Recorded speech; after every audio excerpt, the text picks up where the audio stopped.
netball called a chest pass, right? And I used to get them in the face.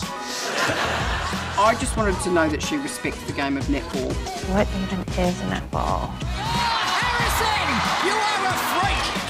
This is the sport evolving at its very best. Unbelievable. Can you believe it? It's all over! New Zealand have won the World Cup!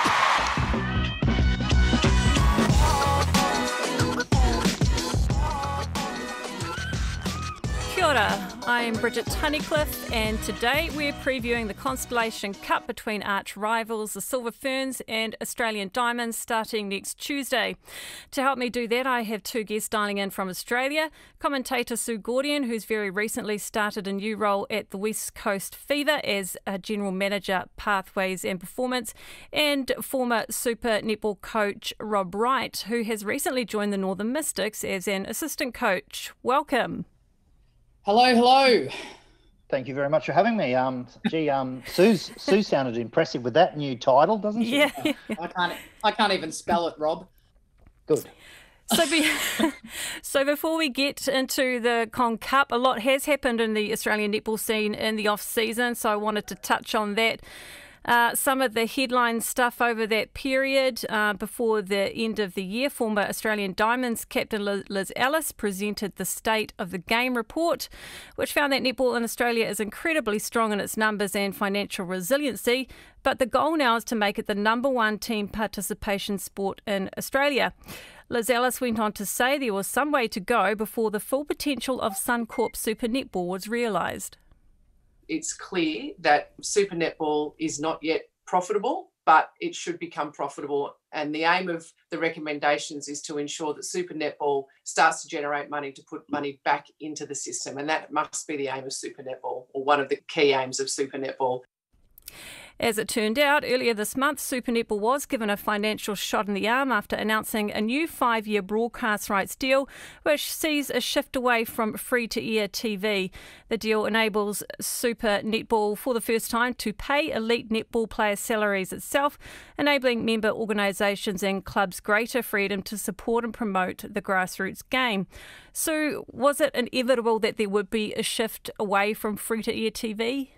Oh, no, not at all. I wouldn't say it was inevitable by any stretch. And I think for someone that works in the commentary team at Nine, I was a little shocked, but I'm not at the table of those discussions. And why I say I was shocked was because I do think Nine's presented, an incredible product and a terrific working relationship for the sport over the previous 4 years. And I'm sure they'll continue to do that in the last year of their deal. But at the end of the day, the piece of good news for me was that there were more at the table than just the one party, which is really impressive for our netball. And secondly, I have no doubt that this deal is going to be good for netball. So, ultimately it would have been nice to continue to build a relationship with a broadcast partner, being Channel 9.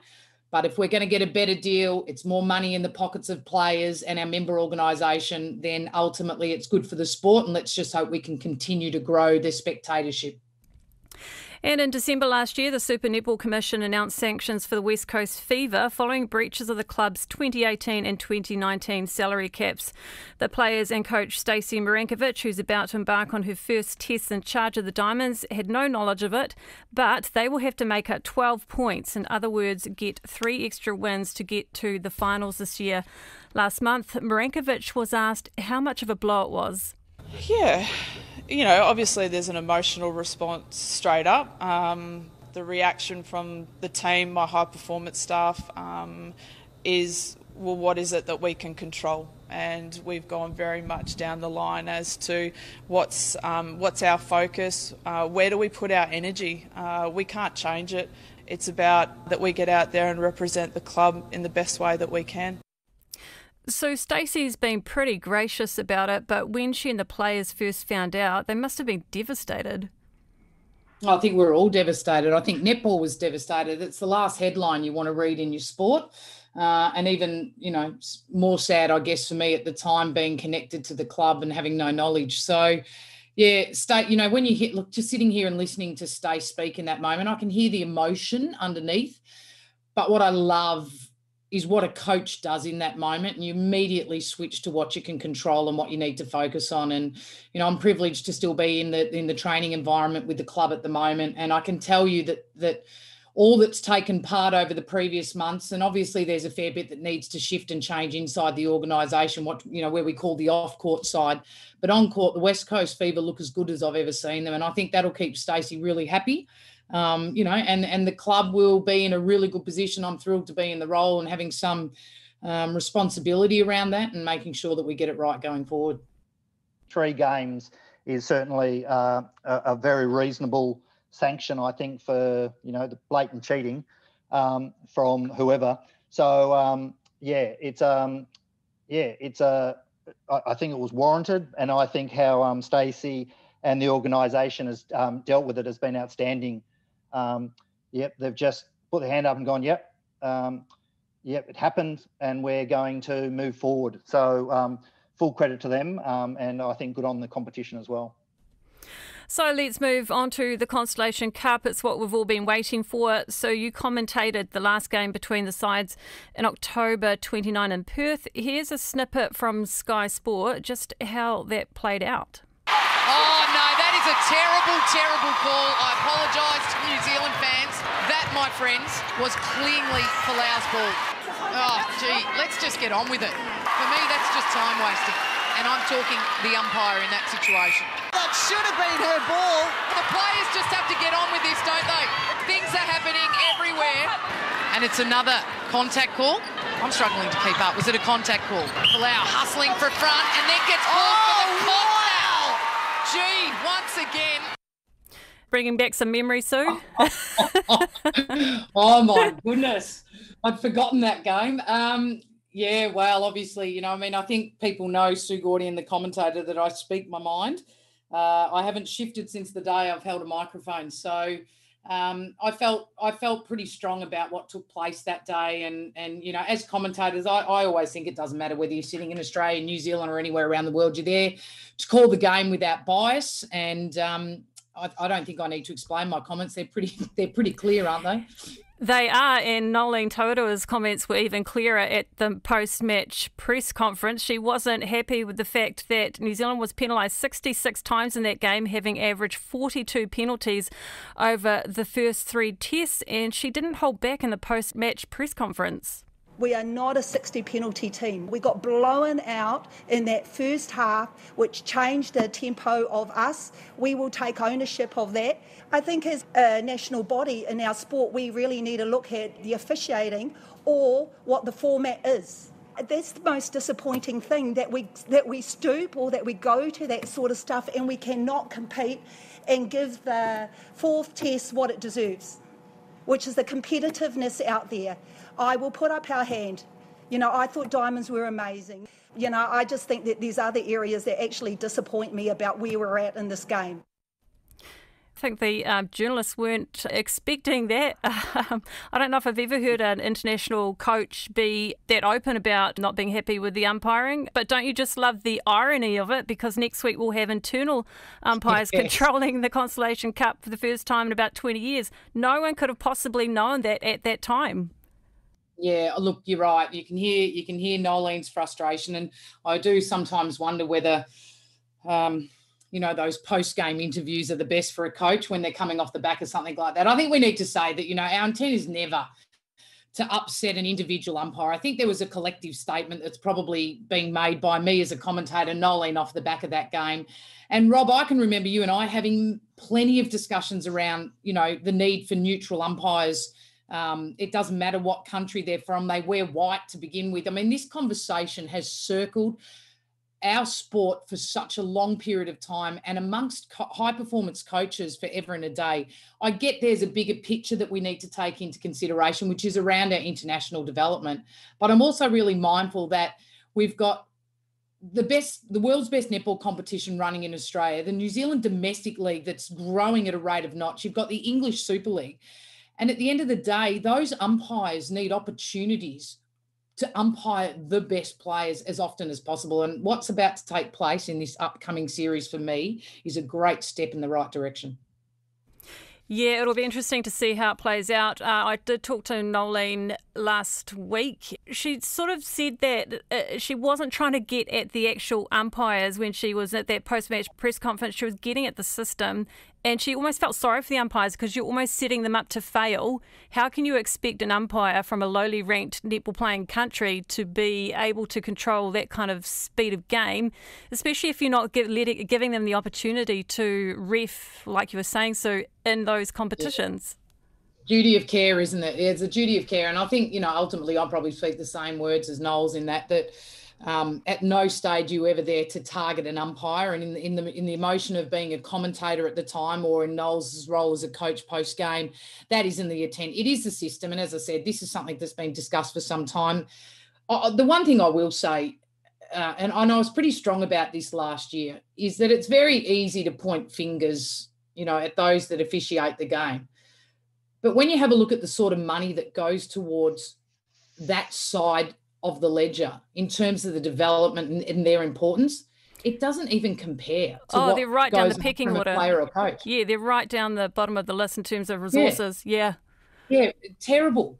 So, we keep pouring money into the development of our leagues and our coaches and our players, and they're growing at a rate of knots. We've just got to be really careful that we don't leave one of the most important factors of our game a mile behind. And in this instance, in that game back in Perth last year, unfortunately, the system, in my opinion, didn't support the standard of the game. And one umpire was left devastated at the end of it. I reached out to her. She wouldn't take my call. Probably will never talk to me again, and that's really sad. But ultimately, the sport has a duty of care and a responsibility in this space. Rob, your thoughts on this perennial issue around neutral umpires? I'm a big believer that ultimately you want to have neutral umpires, but I must back up both Sue's comments throughout that game and Nolene's post-game. I thought the system let the sport down big time. We're talking the two best teams in the world in a massive game that could decide what happens. I thought they were completely justified, and I'm always a massive supporter of the umpires, but they were left to hang out to dry, really. So not their fault. To me, I think that was squarely on INF to go, we've got to take responsibility, because, if you're not going to actually put proper resources and time and education and experience into it, the international game is just going to suffer. To me, it just brought it to a head. So I'm actually glad it happened. Not for those players and not for the umpires, but often you need something like that to occur to maybe get change, because we've been talking about this for years and it just goes round and round and goes nowhere, and that's really frustrating. Time to have a look at the team. So the Australian Diamonds, new coach, 7 potential new debutantes out of a squad of 16 that brought over to New Zealand. So I guess there'll be a lot of interest in the shooting in with Caitlin Bassett, eager to make an impression, and 3 potential debutantes. Yes, exciting times. Actually, I think it's exciting times across the board for international netball. So Stacey's got a big job ahead.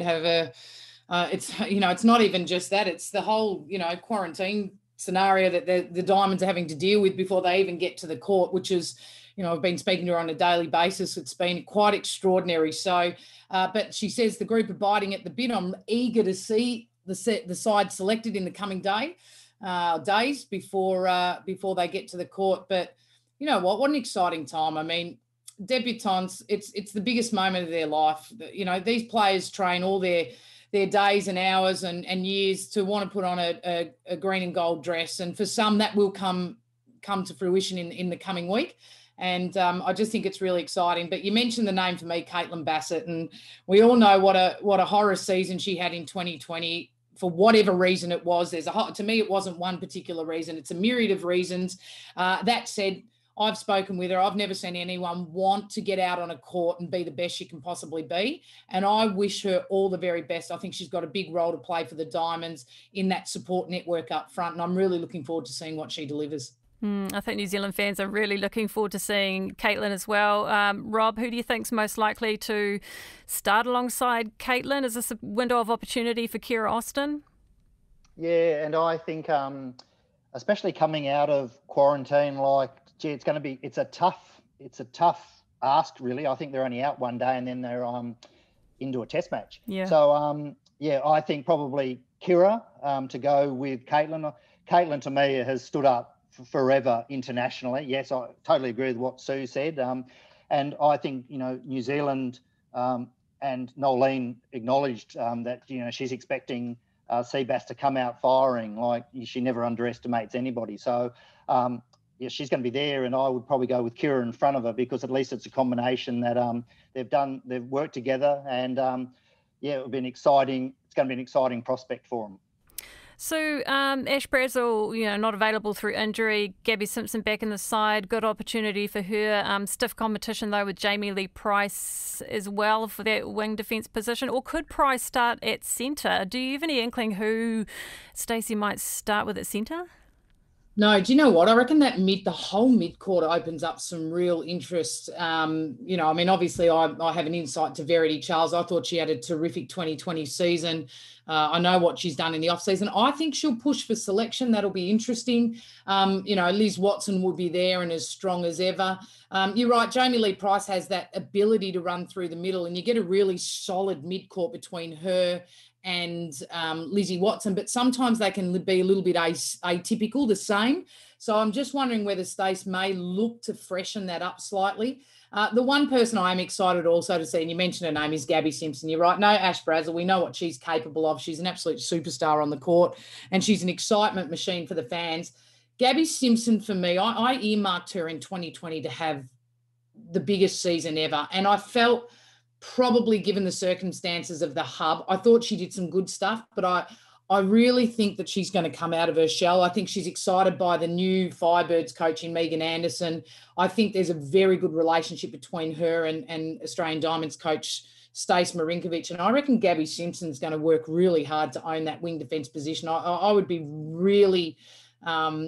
that's someone I know Knowles will have her eye on, because Gabby Simpson can turn a game around similar to Ash Brazel. So what do you make of Marinkovic's decision to not appoint a captain for the series? Does she just want to give herself time to see who emerges, who's the best option? Oh, I laughed at the social media on this. I'm not sure that the press release was as good as it should have been. Sorry, Netball Australia, but the reality of the situation is that Stacey Marinkovic has had no time with the team to know who should be captain, and that's the reality. And it's one thing to say that Bassett was captain, but she was captain under a former coach. And I think any new coach comes in and has the right to put in place a proper process to define leadership. And the reality, as you heard before, Rob, so they're out for one day before they come together properly as a team and spend any time together. Stacey mentioned to me yesterday that a lot of her coaching communication is in a car park 2 metres apart from her assistant coach in Michelle Dendecker for a 20-minute period with masks on as she walks backwards and Michelle walks forwards. I mean, the preparation isn't ideal. So to say that she's had time with this group to put any sort of process in place to appoint a captain, look, she'd be silly if she didn't. I think she's showing some real smarts and patience by not doing it, and basically throwing it to the team. Step up, so everyone will get an opportunity. And when we get time out the back of this, we'll get the right process in place and we'll name the captain. Rob, what else intrigues you about this Australian team? Before I get that, I just wanted to back up exactly what Sue just said. I think it's really clever by Stacey to do that. It's a brand new era, so take a bit of time and work out who's going to be best, and because that's really important. I think sometimes you underestimate how critical those people are. So I think it's a really clever move.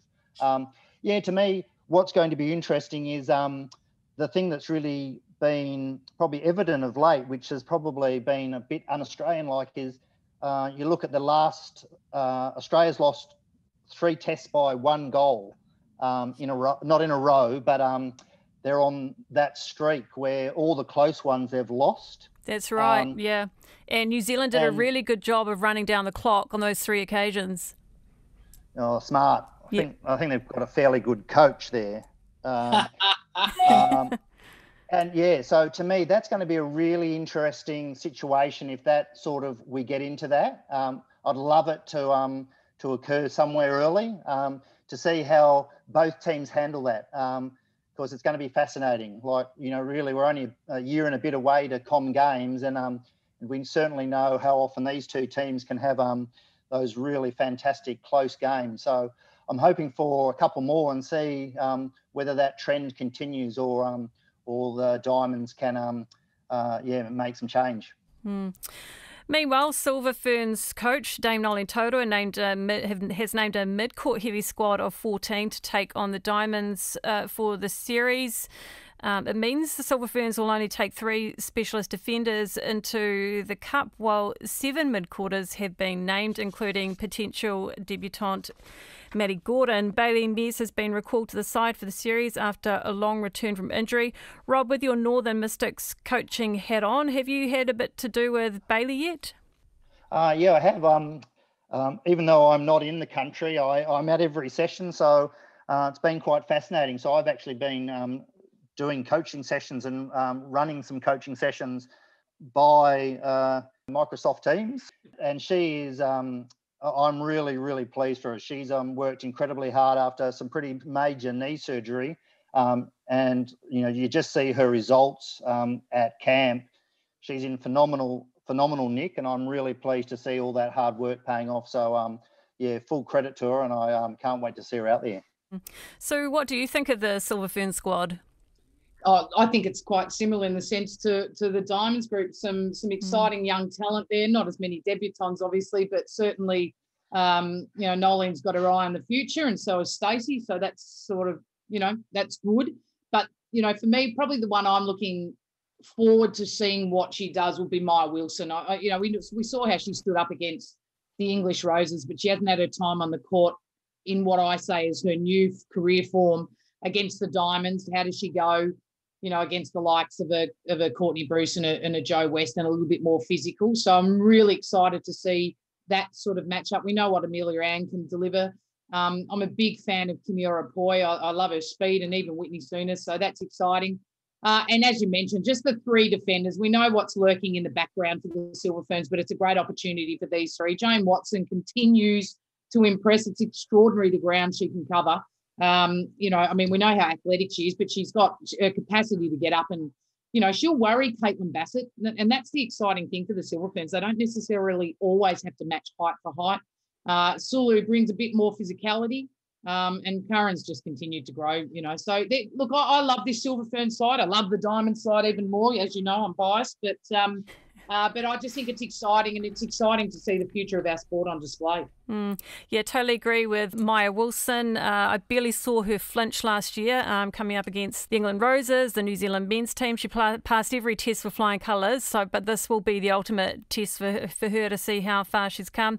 The area in the mid-court is going to be intriguing. Since the last time the Silver Ferns met the Diamonds, turned out that was Laura Langman's last game, and at times during that Constellation Cup series it did feel like she took every second pass. Massive player to try to replace. Since then, Shannon Saunders, Kimi Orapoi and Claire Kirsten have spent a bit of time at centre. You've also got Sam Winders who can play there, potentially debutante Maddie Gordon, but that's a big mystery. Don't know who. I don't think even Nolene knows until the day before. Well, I can tell you Nolene doesn't know, because that's why she's named that many in her mid-court, and she's looking for leadership, isn't she? Who's going to stand up? Who's going to put their hand up? Because they've got such big shoes to fill. Do you know, and the interesting thing is, and I've said this about the Lightning as well, the way that Laura Langman plays the game, why wouldn't you mould your game plan and your players around Langman? She's just absurd, right? Insane. She goes, it allows... I always say, when something extraordinary like that steps away, it's so exciting to see what others do. But what it will do is it will chip and change the way the Silver Ferns move the ball through the midcourt, and that could be to their advantage. But, the numbers in this midcourt reek of Nolene looking for leadership, who's going to stand up, who can cope under pressure, who matches up well against, the Aussie Diamonds. That's going to be critical, because ultimately we know more times than not it's these 2 at the end of an important tournament. So, what's your prediction for the series? my prediction is that the Diamonds will shock. I think there's a lot of people that are writing them off because of their circumstances and the players missing maybe and the new coach. But I think the Diamonds will shock. I think the Silver Ferns will have maybe a capacity to close out the game. So if the game's close, Rob, I sit with you on what you were saying before. There might be a little bit more experience to do that in the Silver Ferns at the moment. But I think the Diamonds will come out and they will definitely take a game. I would say more than one, yes. What do you reckon, Rob? Look, I probably lean towards I'm probably leaning towards what Sue's saying. I think that I think the Diamonds are in a bit of a situation where there's not a lot to lose. They're going to come out of quarantine. Nolene spoke about this. So you sort of think, oh, they're probably going to struggle. If I was the Silver Ferns, I'd want to try and hit them really hard early to try and exploit that if I can and try and get the jump on them. But, look, the Diamonds are now 7 series in a row. They're looking for 8. They haven't given a series up since 2012. What is 28-12 overall. So it's been tough for New Zealand to find wins. But, there's the Nolene factor. That's certainly going to do it. So I'm going to go 2-2. Okay. Nice. I'm going to just say it's going to be close. I'm really laying it on the line. I'm really taking a gamble by saying it's going to be close. Well, I sat on the fence, haven't I? Really, I feel a bit bad about that. I've said neither of them's going to win it. You know what? At the end of the day, and winning the Constellation Cup is important, but ultimately, both coaches' eyes, as we well know, are way beyond this moment. Yeah, absolutely. It's the big picture, and we know Nolene is very clever at what she does. And whilst the win will be important because success builds success, it grows confidence. She'll be tic-tac-toeing, and I think Stacey's probably at a different stage where she's just got to learn about her players and how they respond to her coaching. So they're probably at 2 different stages, and it's sometimes hard to define where that result's going to sit. But ultimately, both eyes are going to be on the target beyond this moment. Okay, Rob, just wanted to ask you a bit more about your role at the Northern Mystics. How's it working out so far? So obviously you're having to do through teams, you were saying. How is that working? Technology is a wonderful thing. So I'm at every session just sitting on a computer. So I'm actually wired into the coaches, so they can speak to me and I can speak directly to them, and I can speak to the players through the computer. So it's fascinating. It makes you have to be really succinct because when you're not there, if you're trying to explain or trying to change something, it's new, but I'm loving it. I always like trying to make people better, and I'm hoping I can make a real impact there. What are the prospects of you getting to New Zealand sometime soon? Oh, I'm hoping that, but it's just been a really hard road. I was meant to be there January 25th, and there's still no sign of when I'm going to be able to get into the country. Mystics are working away really hard at trying to get me in with the help of Netball New Zealand and High Performance Sport New Zealand. So fingers crossed. But at the moment, I'm working away. But just over a screen. So I love it. I just I love being busy, and I like helping people. And look, the coaches and the organisation's been really they've embraced me. The players have been wonderful in terms of just taking me for who I am. I'm a bit odd at times, see things a bit differently, but I also hope that I can make some real gains for them. When it ended with the Collingwood Magpies last year, were you worried that might be the end for you? No. You're probably always a little bit nervous. I was hoping, though, that wouldn't be the case. My gut feel was that wouldn't be the case. Look, at the end of the day, the results are poor. They're on me, and I pay the price for that. So what I think was really important, though, is if you don't win, you've got to make sure you learn. You either win or you learn is my philosophy. And certainly I would have done a lot of things very differently to what I actually did. So that's good reflection for me about how I improve.